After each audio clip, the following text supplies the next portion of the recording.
Seems that South London's going to see the UK's first permanent facial recognition cameras as part of a Met Police scheme. Giles, what do you make of this? It's a good idea.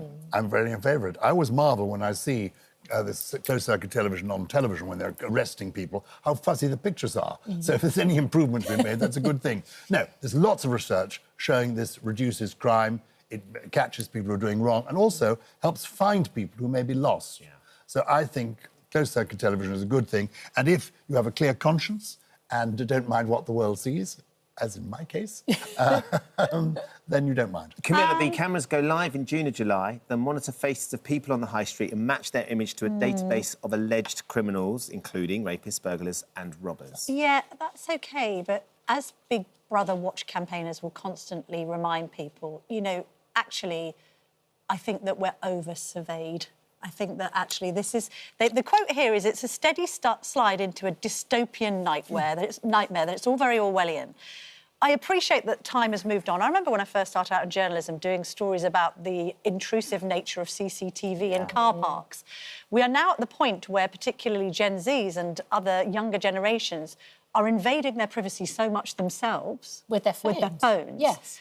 But there is something quite pernicious about this. There should be surely a right... we see this, funnily enough, in celebrity... I don't know how we do Celebrity Hunted anymore. How could you ever have any privacy anywhere? I suppose maybe is it, you know, going down to the South Downs and having a walk? Wherever we go, we are monitored. And I think that's a fine thing, provided that these systems aren't hacked or technology is adapted. There was an interesting series about AI tweaking some of this stuff.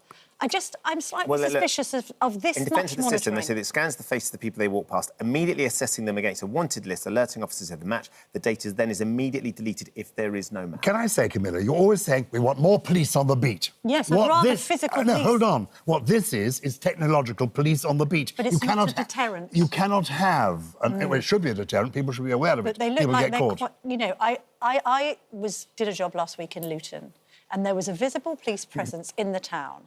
And it really reminded me of the value of actually seeing officers. If this is going to be used in the same way that we always hear from politicians, oh, don't worry, AI is going to do these jobs. Actually, there is no replacement for Bobby on the beat. The other good example of this, remember that guy who killed his brother, his sister and his mother, and he could have gone and done that school shooting last week? He was stopped by two coppers he hadn't been flagged to them. Years of instinct and experience said, there's something not quite right here, and they stopped him. You don't get that with these cameras. I'm sorry, it's too little too late. It's not too little too late. Well, it may be too late, but it does actually mean you catch people. Eventually, but not while they're on the way to commit a crime. We would like both, but if we cannot have enough police on the beat... You can't be advocating a camera above a human copper.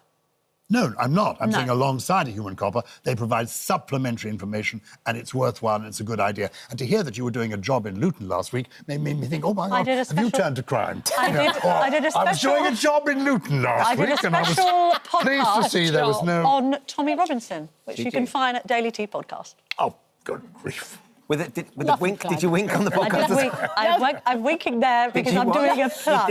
I'm winking there because I'm doing a plug. I wasn't winking on a podcast about Tommy Robinson. It sounded like you did a past tense of a wink then, which No. confused me slightly. A wonk. Yes, a wonk. Oh, hello. Thank you for visiting our This Morning YouTube channel. We upload tons of new content every single day. So hit the subscribe button, like all the videos, and don't miss out. We'll see you in the morning.